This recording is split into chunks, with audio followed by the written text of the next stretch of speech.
Hi, welcome to Chris Cook for You Too. Today I'm going to do a recipe that has quite a bit of different versions to it, and everybody got their own way of making this, but I know that this will be on more Thanksgiving tables and probably Christmas tables than it will not be on. We're going to be making macaroni and cheese, but we're going to do it minus the eggs. This is a good recipe. I hope that you will give it a try because I truly do think that you will enjoy it. So let's get started with the ingredients that we're going to be using to make this delicious macaroni and cheese. Of course, we're going to need elbow macaroni. If you use any type of pasta you want to. Of course, most people use the elbow, so I'm using elbow macaroni.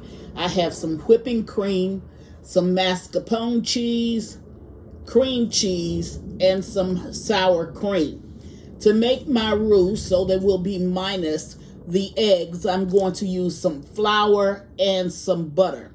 On this side, I have the seasonings that I'm going to use. It's going to be white pepper, salt, onion powder, garlic powder, and some smoked paprika. Now, I saved the best for last because I have to look at the names as I give them to you because there's so many.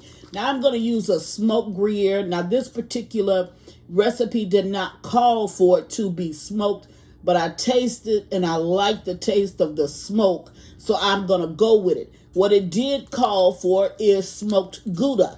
Now, in the store, they did not have any smoked Gouda. That was all sold out, and I know it's probably because everybody's trying to add Gouda. It's a very good cheese to their macaroni and cheese this time of year. I have some mozzarella because, as always, that mozzarella will give me the pull that I actually want. I have some mild cheddar here.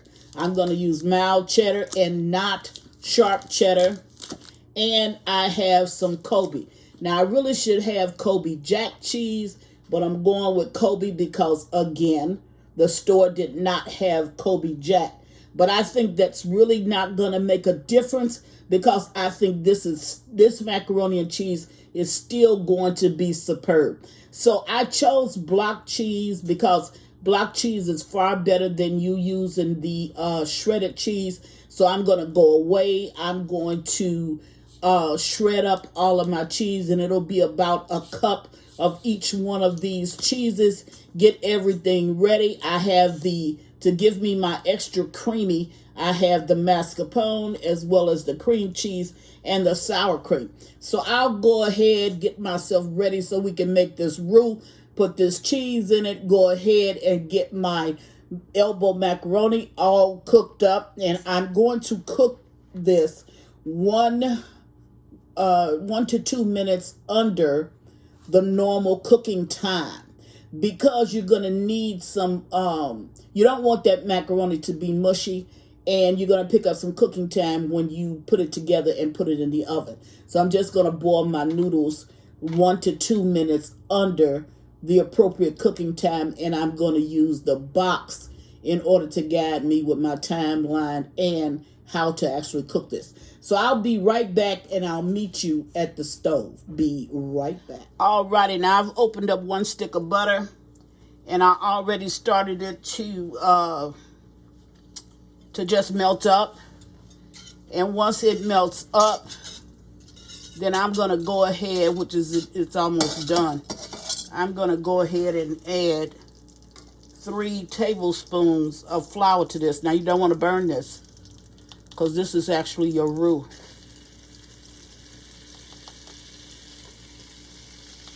Now, once I add 3 tablespoons of flour to that, then I'm going to go ahead and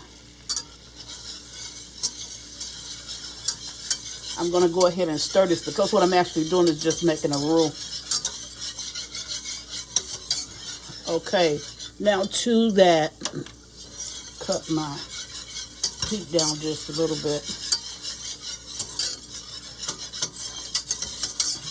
Okay, I want to cook my flour. Now, you see that bubble that I'm getting right there in the center? That's what I'm going to be looking for when I add my milk. So I'll bring you back after you see that. Okay, after I see it, rather. Okay, now in I'm going to add my seasonings. This is my salt and black pepper, which is a half a teaspoon each.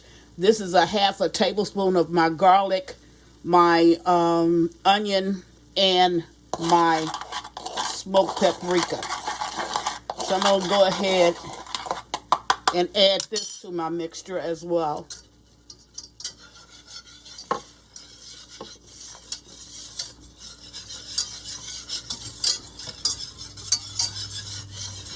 Okay, now that I have that all in, I'm going to add to that, that's about 2.5 tablespoons of my cream cheese. I'm going to add a tablespoon and a half of my mascarpone. And I'm going to add a tablespoon and a half of my sour cream. Now, I'm doing this strictly because I know how to do it. I'm not using a measuring spoon. But that don't mean that you shouldn't use one, because you really should. Okay, and I have my heat down real low. That's why you don't see a bubbling or anything. Okay, now I have all of that mixed in. I'm going to go ahead and add my milk to this, or this is my heavy whipping cream. And this is just going to help to, and I'm adding 3 cups of that. And what this is going to do is to help that thin out so I can get what I'm looking for with this cheese. Okay. So now that I have that in, I'll turn my heat back up just a little bit so I can get this smooth out to get the little bubble that I want you to see. Now what you don't ever want to do is burn that butter and then still try to go on with the process. If you burn the butter, start all the way back over.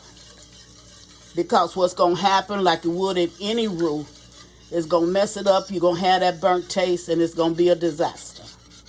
So what you want to do is to, give yourself time enough to stand there and just go ahead and get the consistency that you're looking for. Now, I'm going to add my cheeses to this once I get that little bubble. Okay, now I really don't, I can keep you here or I can bring you back. See a little speck in there. Just want to get it out. I don't know where it came from. But I don't want it in there. It could have been off of one of my seasonings. So as you can see, now this is going to thicken even that much more. So what I'm going to do is, if you look over here while we're waiting on that to thicken, you're going to see my cheeses. And I have a cup of all of my cheeses. I have my smoked Gruyère back there. I have my cheddar here. I have my Colby there. Gouda here. Mozzarella there. And if you look, you see just, now these are supposed to be 1 cup of cheese, but I got a little bit more of the mozzarella than I do anything, because I love that pull of the mozzarella. But these cheeses combined is going to make for some real good flavor. Now, my noodles, they're already 2 minutes. I've already done them. All I did was put a little bit of oil, and then I put a little bit of salt when I was cooking the noodles. And all you got to do is follow the package instructions. But they're like 2 minutes from being al dente. So you don't want it to get to that point, because if you do, it's going to mush when it's in the oven. And you're going to cook this for 45 minutes to an hour, because we're not adding eggs. If you were adding eggs, you wouldn't need that much time because that's going to help to bind. But we're not adding the eggs. So you're going to need that 45 minutes to an hour to actually cook. Now, if this was cheese, look at how it already looks. Okay? So what we're going to do is we're going to add I'm going to cut this down again. And we're going to add what would be equivalent to a half of a cup of each one of our cheeses. Okay? So you're going to have a half of a cup of the Colby. That's cheddar, but it don't matter color of cheddar. All of them going in there. So you're gonna have half a cup of that. We're gonna add a half a cup of the smoked Gruyère, and the little brown pieces that you see was the end of that particular cheese because I cut it from the end. And then we're gonna keep on adding our cheese, and of course we're gonna taste. This is Gouda. I love smoked Gouda, but they didn't have any smoked Gouda, so ain't no sense in worrying about it. Okay. And then I'm gonna add my mozzarella.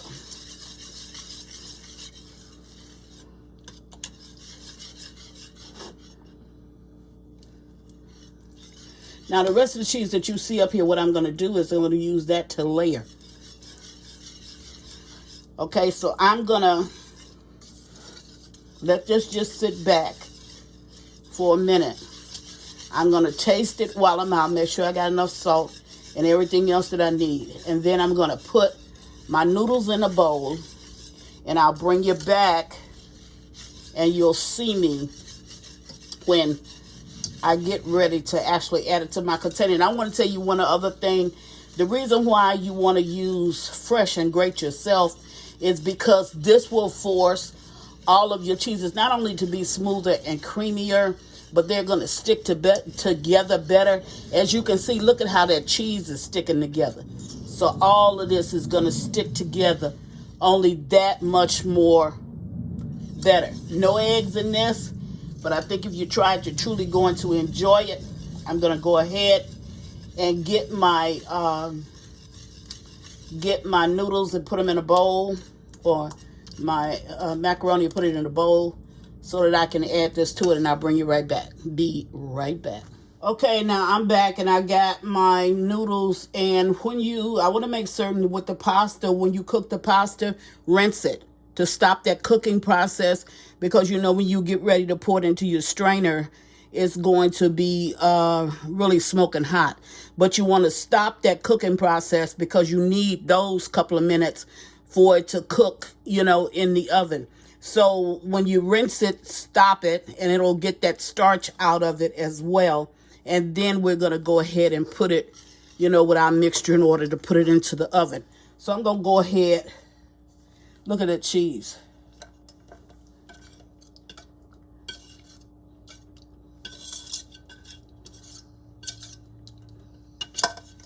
Okay. Now, I'm going to stir this in. But take a look at my pan. See, I didn't burn it. You don't want to burn it or scorch it or any of that. Okay, so now I'm going to mix this. Now, remember the leftover cheese, because we're going to put that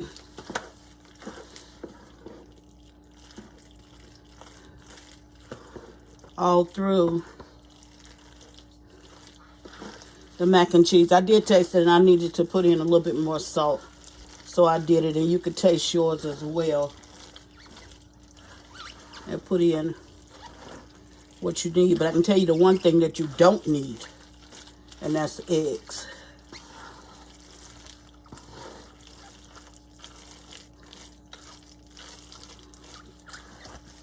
Okay. So we got this already. Now, if you need a little bit more color for, say, just to see it be yellow, you can go ahead and do it. But the white cheeses that I used are more dominant. So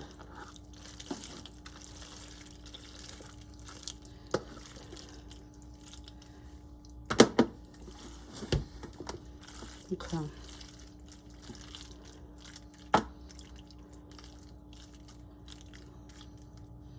Now, I'm going to spread that out. And then I'm going to take my leftover cheeses.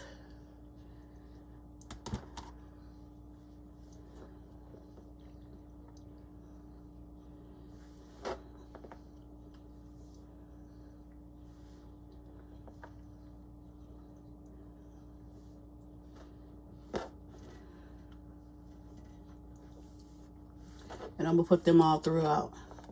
Now what I am going to do, and I'll show you this just before I put it into the oven, what I'm going to do is to add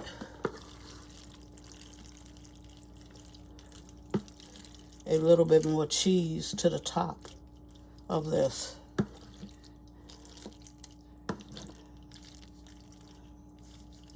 And I don't know if I said it or not, I think I did, but 350 degrees, I'm sorry, yes, 350 degrees for 45 to 50 minutes.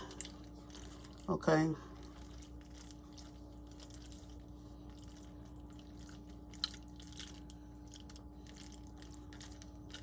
And this is really, it has a real good taste to it. If you try it, you're truly going to enjoy it. This is not going to be enough cheese on top for me.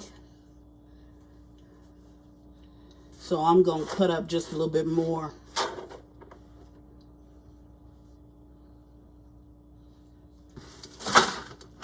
And add it to the top. And so when I go and cut it, you see this part of it, but I'm going to go and cut a little bit more cheese. And when I get through putting that on top of it, then I'll bring you back and I'll show you exactly what it looks like before it goes into the oven. I'll be right back. Okay, now I'm back and I'm getting ready to put this over in the oven, and I just wanted to put a little bit more cheese on the top, which I didn't feel like I had enough. So if that's your preference, I mean, you can do it as well, or you can leave it, you know, kind of skimpy of cheese on the top, because you do have cheese in it and you have some cheese layered inside of this as well.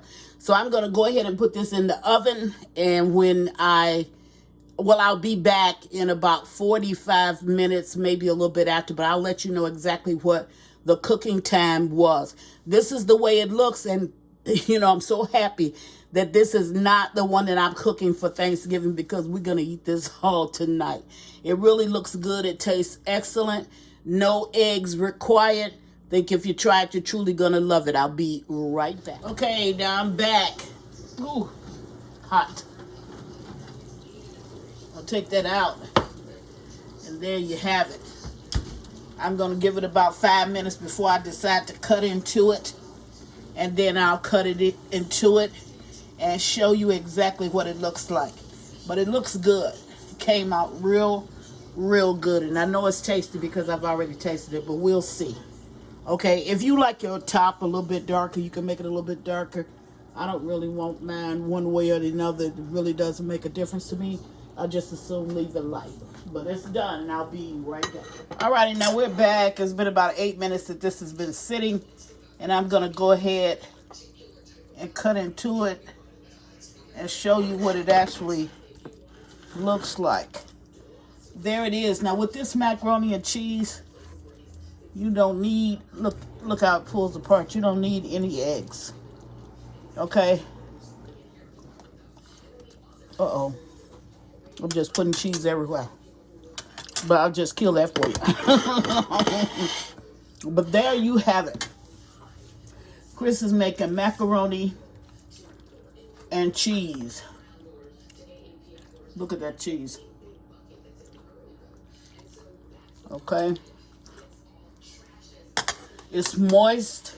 It's well seasoned. It's very good. Still got that pull. You didn't have to really wait so it would turn like you know how some macaroni and cheese just really don't it looks dry. This does not look dry. This is very cheesy, very good. You can even look back in the pan and see you still got that pull on it. And that's what Chris is serving up tonight. I know this is going to be on a lot of Thanksgiving tables as well as Christmas tables. So I want to just give you another alternative into always doing the same old, same old. Just do something fresh. So I'm making macaroni and cheese, but I know that you're going to have it for the holiday. And as always, thank you for watching. Chris cooked for you too. Bye.